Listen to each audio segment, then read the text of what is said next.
inconsistente. Desde un punto de vista democrático, es inconsistente la sentencia del Tribunal Constitucional sobre la ley Mordaza, la ley de protección de la seguridad ciudadana, aprobada en 2015. Claro, y si resulta que el tribunal, que es el que tiene en España la última palabra sobre lo que es constitucional y no lo es, y dice que una ley que reprime de manera evidente derechos democráticos es constitucional, pues tenemos nuevas razones para cambiar la Constitución y para cambiar las leyes. Dice este tribunal que es constitucional sancionar los disturbios en concentraciones como las de rodear el Congreso, determinantes para conseguir democracia. Que son constitucionales los rechazos de inmigrantes en caliente en la frontera. Que también lo es sancionar la ocupación de la vía pública. ¿Dónde vas a protestar? Y califica como infracción leve el incumplimiento de las restricciones de circulación peatonal cuando provoquen alteraciones menores. ¡Circulen, circulen! También ampara nuestra Constitución los registros corporales externos o cacheos que implican el desnudo integral. Venga, fuera la dignidad de las personas. Sobre la base de la ley Mordaza, tú estás en una concentración, un policía te dice que le has insultado y es tu palabra contra la suya. Así que te jodiste.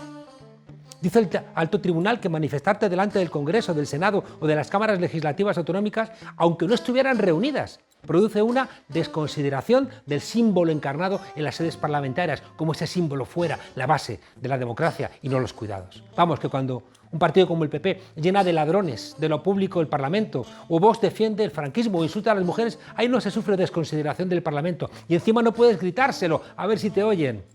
Pero cuando la ciudadanía entonces le dice al Parlamento que no le representa, entonces, claro, es un delito. Y si eso es constitucional, hay que cambiar la Constitución. El Tribunal Constitucional ha dicho que, por ejemplo, en Ceuta y Melilla puedes devolver a los inmigrantes sin evaluar si son refugiados, perseguidos políticos, solicitantes de asilo o incluso menores. Hace leves recomendaciones que evidentemente es muy probable que no se cumplan si estás autorizando a devolverles en caliente. Y ahí el espíritu humanitario del preámbulo de la Constitución, al carajo.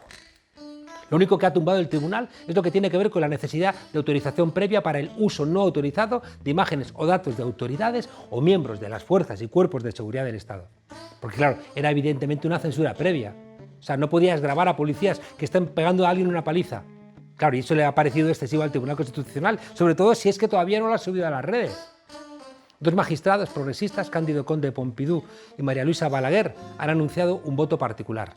El recurso al Tribunal Constitucional lo firmaban los partidos que hoy tienen la mayoría en la Cámara, y en contra estaban el PP y Vox, que son minoría en la Cámara, a quienes la ley Mordaza les parece adecuadísima. Por tanto, la sentencia del Tribunal Constitucional coincide con lo que piensan Vox y el PP. Y como las sentencias del Tribunal Constitucional son la última ratio jurídica en España antes de ir a Bruselas, parece que es momento de cambiar la ley y si hace falta cambiar la Constitución. Porque una ley que nos acerca a un régimen autoritario no la puede sostener un gobierno progresista. Y además lo que el Partido Popular ha hecho con el Tribunal Constitucional, ¡ay!, es para echarle una pensadita. Bienvenidas a la frontera, desobedientes.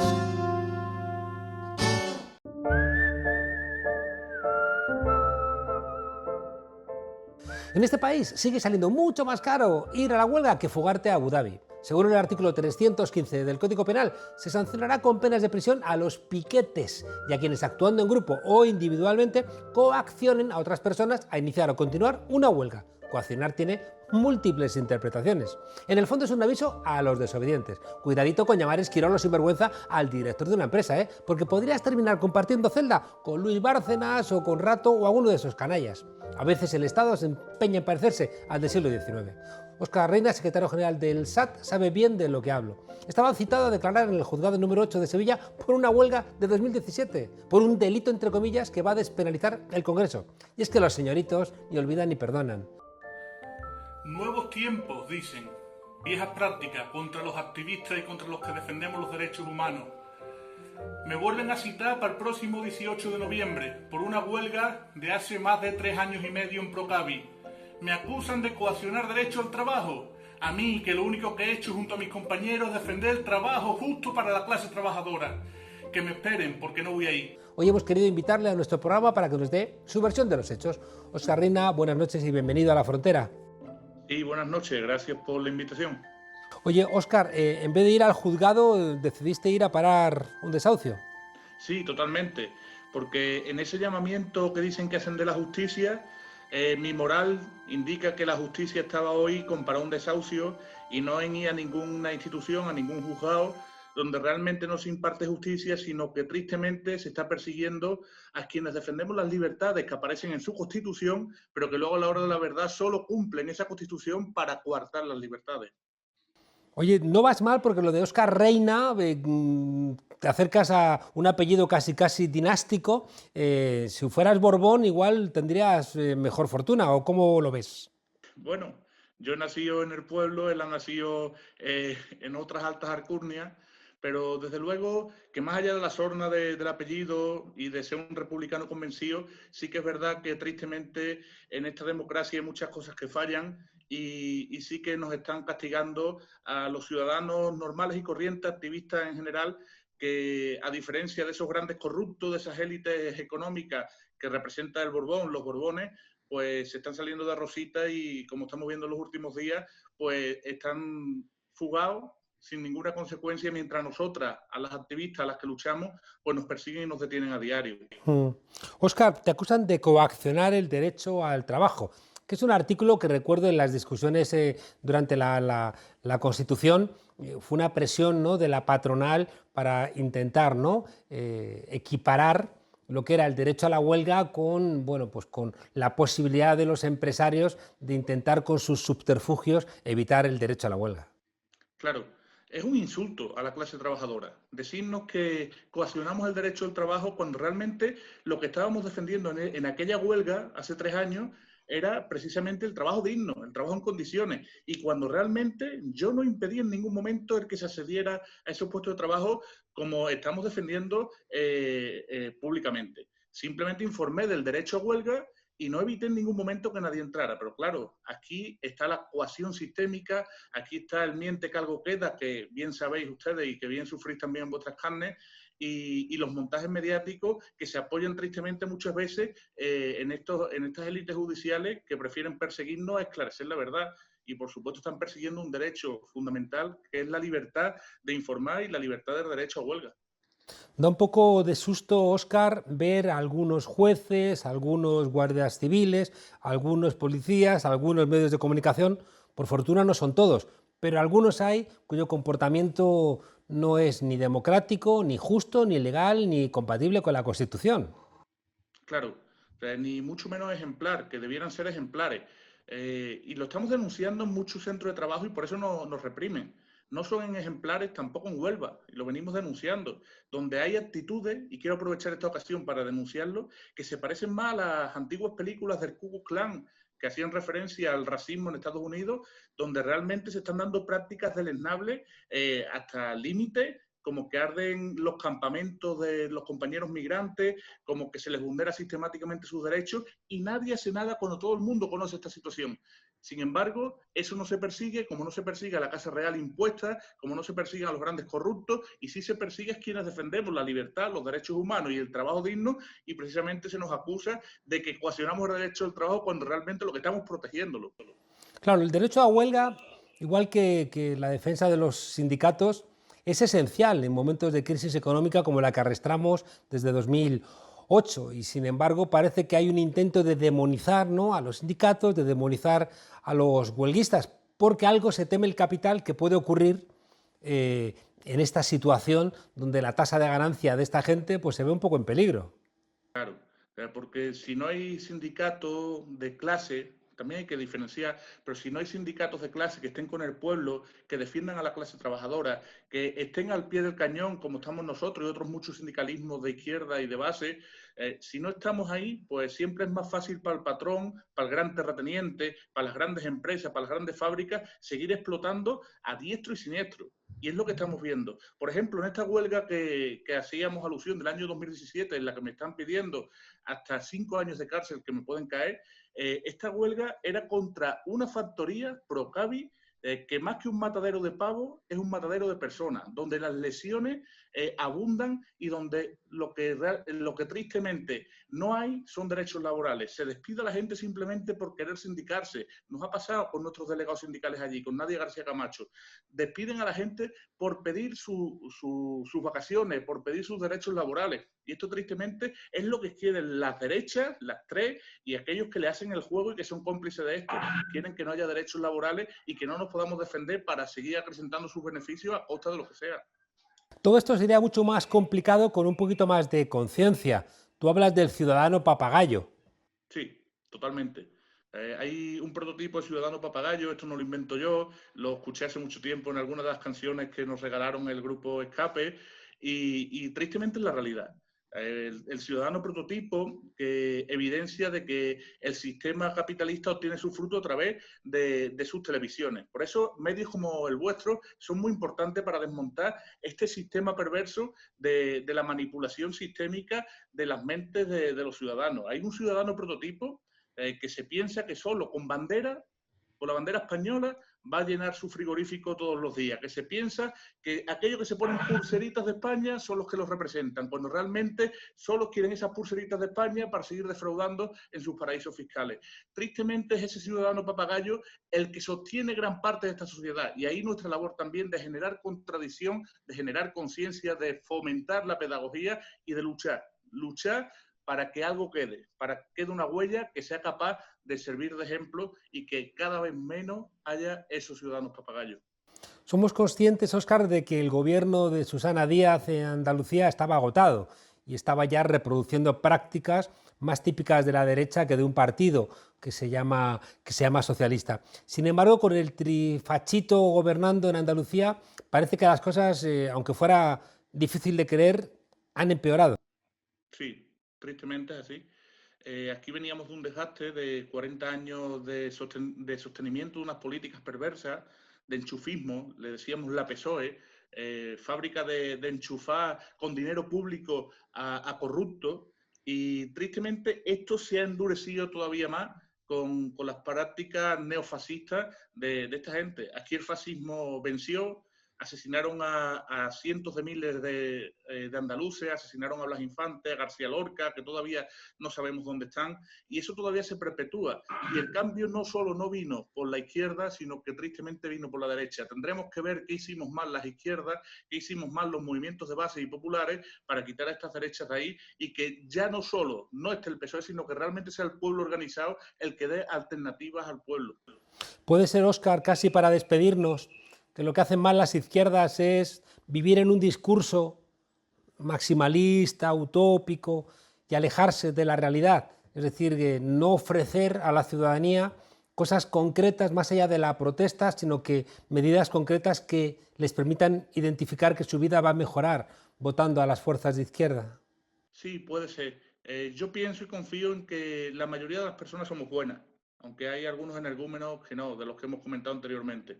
Pero la mayoría somos buenas y dentro de la izquierda la gran mayoría también.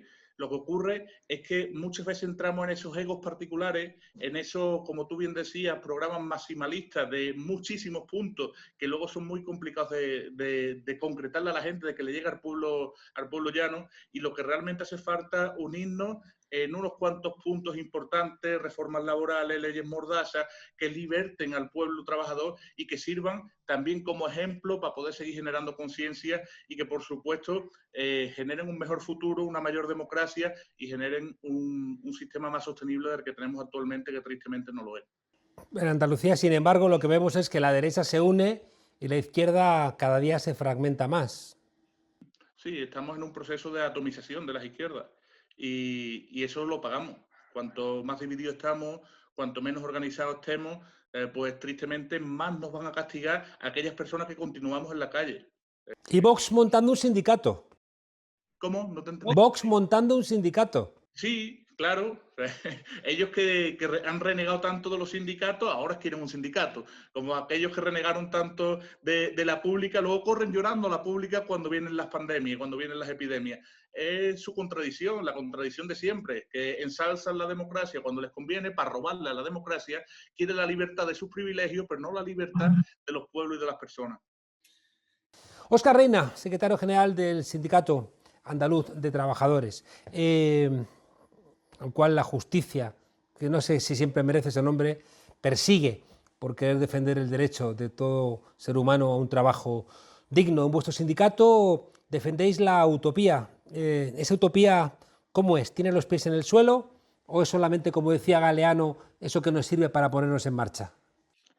Por supuesto que sirve para ponernos en marcha también, pero esa utopía también se concreta y tenemos ejemplos palpables como Marinaleda. que después de 40 años todavía resiste a los ataques, a los embistes del sistema capitalista.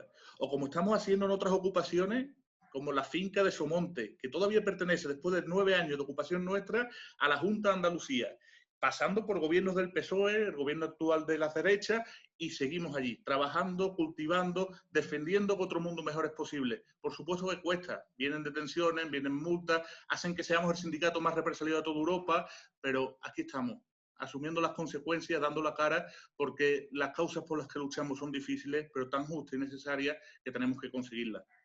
Gracias, Óscar. Un abrazo, suerte en la pelea judicial y aquí siempre en la frontera sabéis que tenéis un hueco. Hasta pronto. Un fuerte abrazo.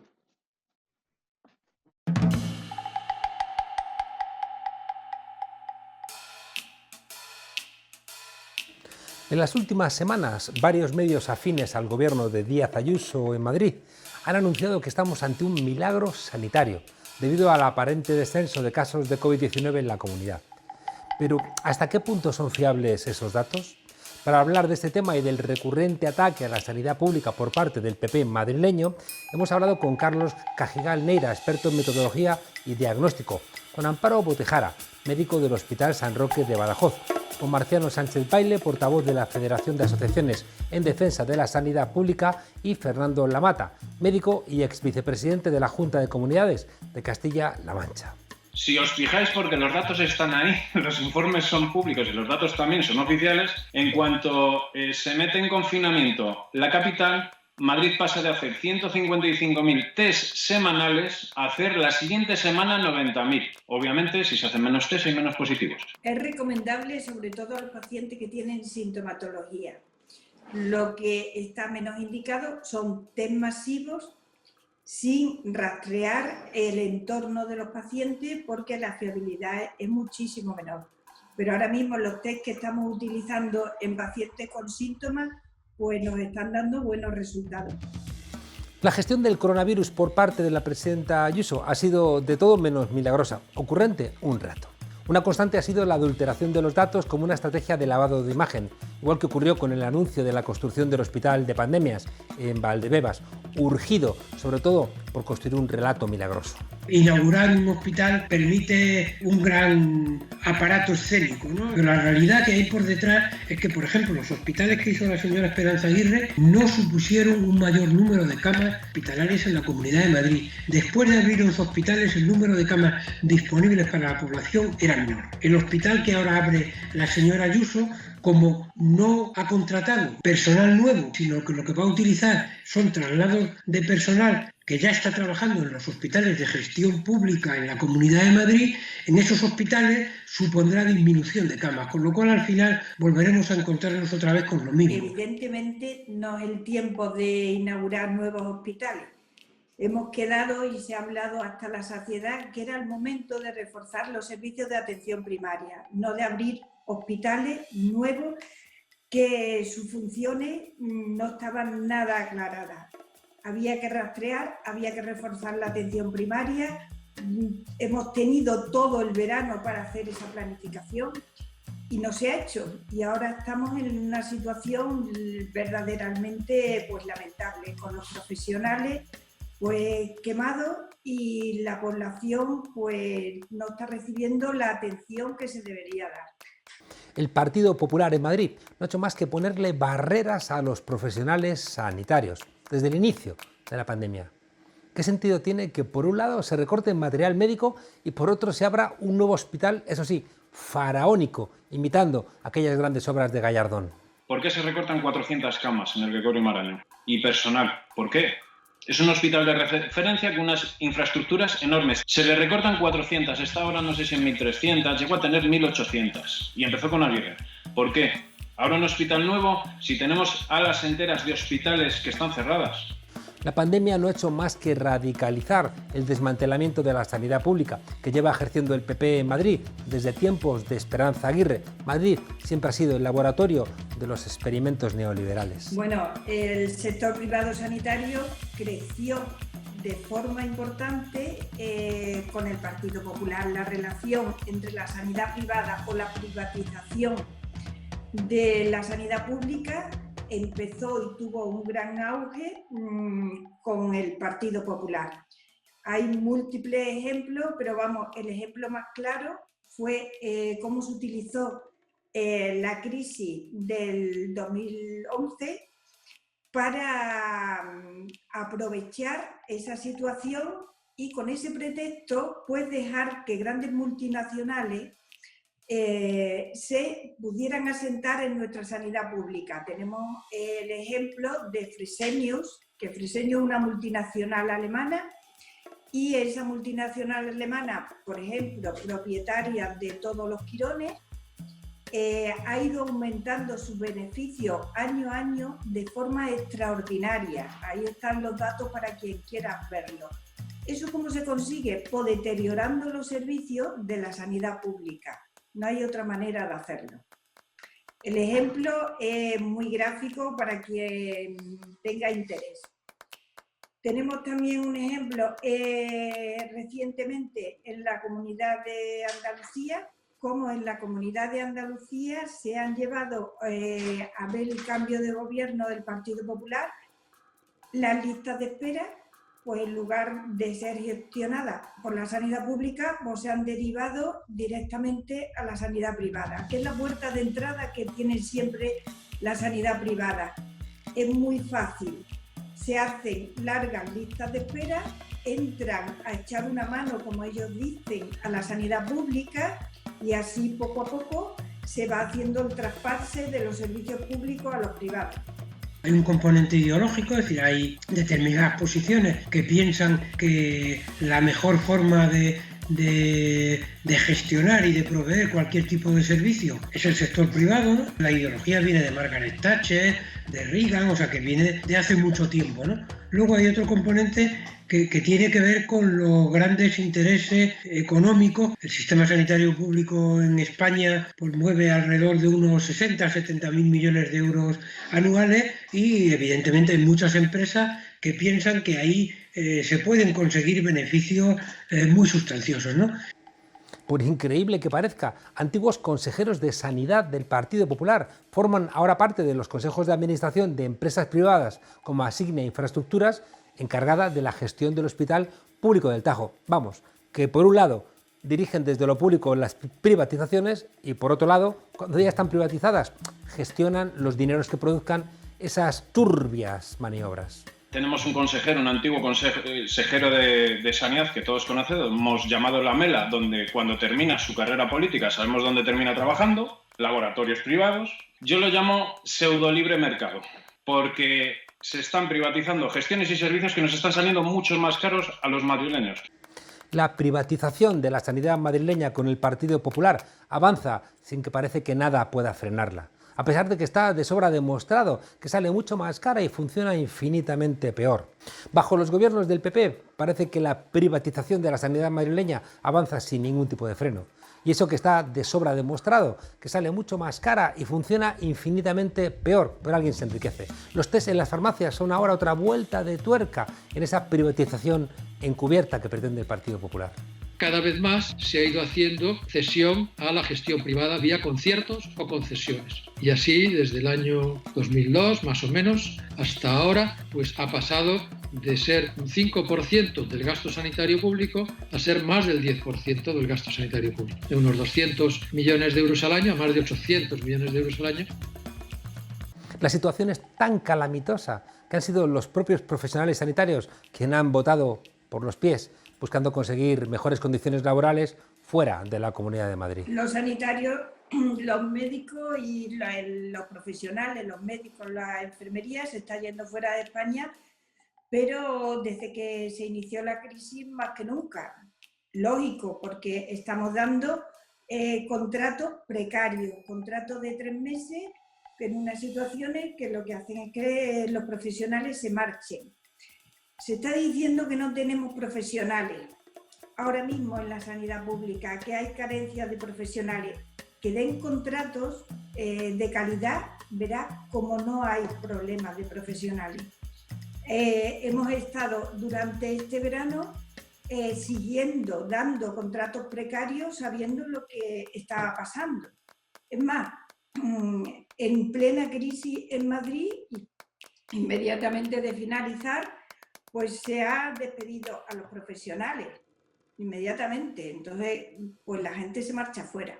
Muchos profesionales, muchos buenos profesionales de sanidad pública se están yendo porque ven que sus jefes no apuestan por ese tipo de empresa pública, de sanidad pública. En estos mismos años en que la gestión privada de sanidad pública, los conciertos y concesiones han duplicado su porcentaje en el gasto sanitario público, pues en ese mismo periodo el gasto en personal se ha reducido en 5 puntos. Por tanto, hay menos interés en pagar profesionales de la sanidad pública y mejorar sus salarios, sus condiciones salariales. Hablan de, no, los datos absolutos de personal no ha sido un recorte tan grande. Se nos olvida que en los últimos 15 años Madrid ha aumentado 700.000 habitantes de población y no se han ampliado las infraestructuras ni el personal.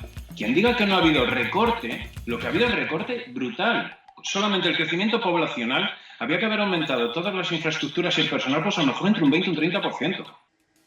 Lo único milagroso de la sanidad madrileña ha sido la labor del personal sanitario.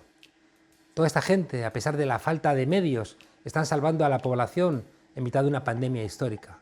Un personal sanitario que no ha perdido la baja ante la pandemia, que ha sido solidario con sus compañeros y compañeras, que se ha comportado con una honestidad y profesionalidad encomiables, que se ha cuidado fuera para después no contagiar dentro.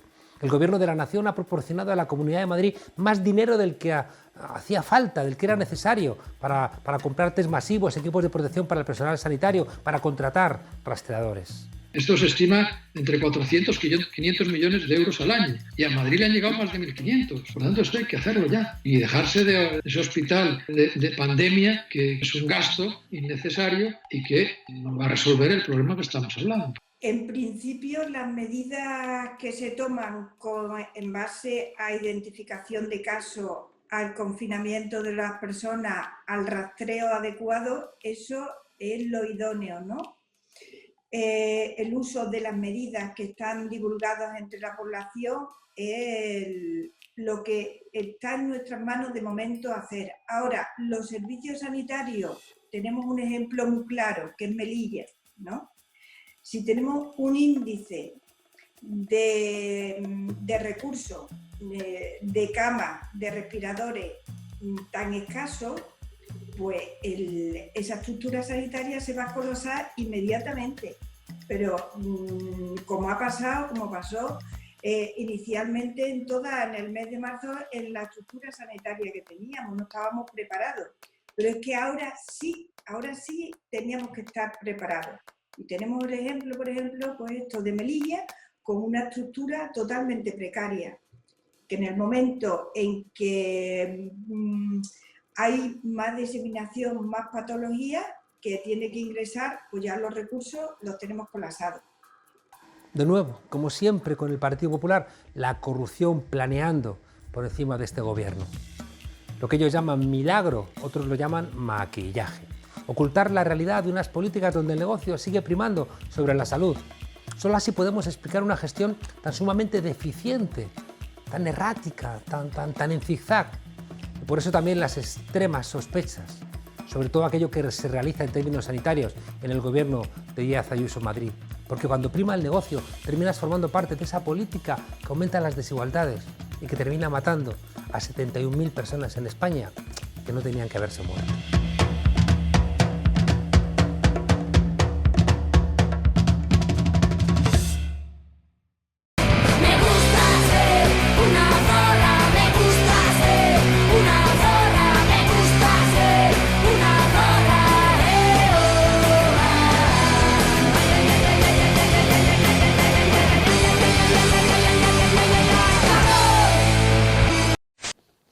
Bienvenidas al Tornillo, el microespacio feminista en la frontera. Hoy vamos a hablar del 25 de noviembre. Pues el día contra el maltrato, ¿no? Pues no exactamente. El 25 de noviembre es el Día Internacional para la Eliminación de todas las formas de violencia contra las mujeres. Las Naciones Unidas hicieron oficial esta fecha en conmemoración del secuestro, desaparición y asesinato de las 3 hermanas Mirabal, María Teresa, Patria y Minerva, que formaban parte de una organización política que luchaba contra la dictadura de Trujillo en República Dominicana. Tras la aparición de sus cuerpos con claros signos de haber sido torturadas y violadas antes de ser asesinadas, los movimientos sociales organizados contra el dictador iniciaron unas protestas que dieron lugar al final de la dictadura y que acabaron con la muerte del dictador. La fecha empezó primero a conmemorarse en América Latina y desde el 93 es internacional. Es importante que sepamos cuál es el significado de las fechas que conmemoramos, no solo para conocer nuestra genealogía y reivindicar los nombres de las mujeres que pusieron sus cuerpos, a veces literalmente, para luchar por nuestros derechos, sino también para que a medida que el feminismo va ocupando espacios en la hegemonía, no pierda profundidad ni carga revolucionaria. A ver, pero esto no es lo del lazo morado y las asesinadas y eso. Es que lo mezcláis todo. Siglos de lucha del movimiento feminista y décadas de estudio desde la teoría feminista sobre la violencia ejercida contra las mujeres han puesto sobre la mesa la realidad indiscutible de que los feminicidios, los asesinatos machistas, las violaciones, las agresiones, todas las formas de violencia directa que vivimos las mujeres son solo una parte pequeña de las diferentes formas de expresión que tiene la violencia ejercida contra nosotras. Cada día, todas las mujeres, de manera cotidiana, vivimos manifestaciones a veces muy sutiles de las diferentes formas de violencia. Y algunas las tenemos tan naturalizadas que ni siquiera las percibimos como tal. Es que yo no he vivido esa violencia de la que tú hablas. Y entonces, ¿por qué tienes miedo de andar sola por la calle? ¿Por qué te sientes una impostora cada vez que tienes que ocupar un puesto cualificado? ¿Por qué no te atreves a exigir que se pongan el preservativo en las relaciones sexuales contigo? ¿Por qué no respondes a las agresiones verbales que vives en la calle y que lo único que te producen es asco y miedo? ¿Por qué no te extraña cada vez que alguna cuenta una situación de acoso, de agresión, de explotación emocional?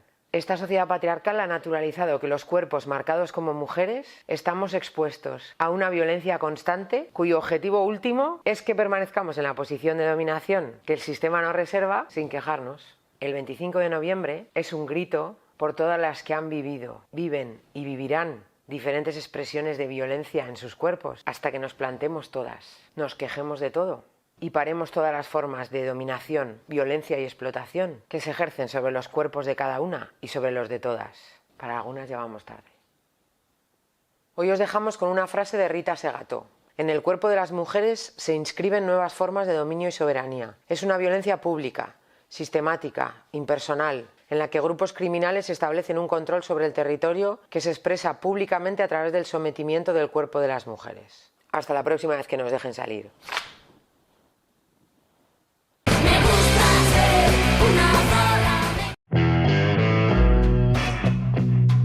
Una veintena de iglesias vuelven a celebrar misas franquistas por el 20N, bajo el silencio de los obispos. No, aunque lo parezca, no hemos regresado en el tiempo. Seguimos en 2020. Hace 45 años que murió Francisco Franco. Que el Señor lo tenga en su gloria. Aunque hay cosas que no encajan. ¿Cómo es posible que el prior del Valle de los Caídos siga oficiando misas en honor a un dictador que mandó fusilar a 200.000 españoles? ¿Por qué la Conferencia Episcopal Española sigue permitiendo estos aquelarres antidemocráticos en sus templos, que son lugares de paz? ¿Es que no les basta con haber metido en la Sagrada Familia a 600 personas en plena pandemia? Soy falangista. Para llorar, sí, pero para llorar de rabia. En Alemania una misa por Hitler sería imposible porque inmediatamente se activaría la Volksverhetzung, un concepto del derecho penal que prohíbe la incitación al odio contra un sector de la población. En Italia lo mismo, elevar plegarias por el alma de Mussolini podría suponer hasta 2 años de cárcel para los organizadores. En Francia, en Suecia, en el Reino Unido, hasta en la ultracatólica Irlanda. En cualquier país democrático, la incitación al odio es un delito penal. Incitar al odio, como hace el franquismo constantemente, debiera ser un delito.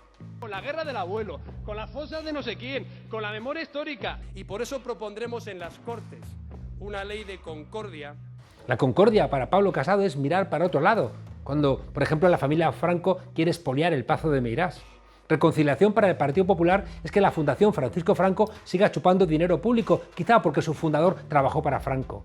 La derecha siempre es esa gente que vive de lo público y luego desprecia lo público cada vez que abre la bocaza.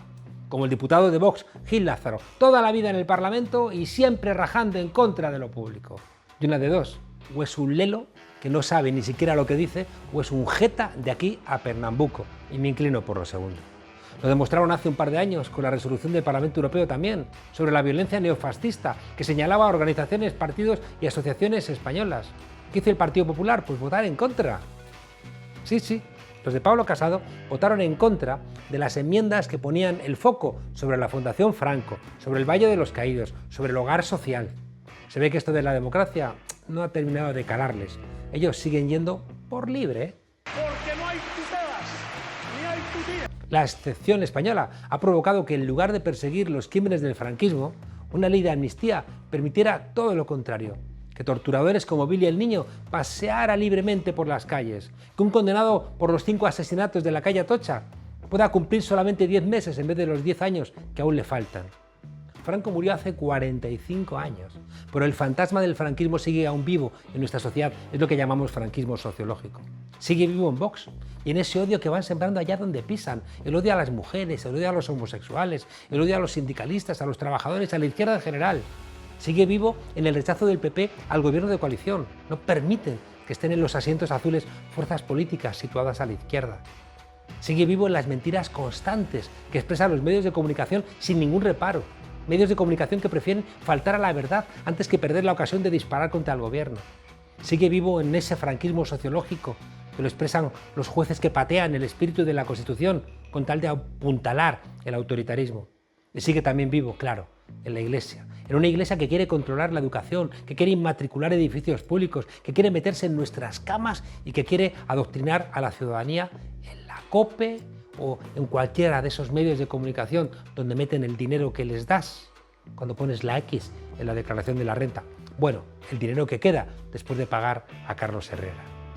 Esas iglesias que mañana cederán sus templos a mayor gloria de un dictador asesino.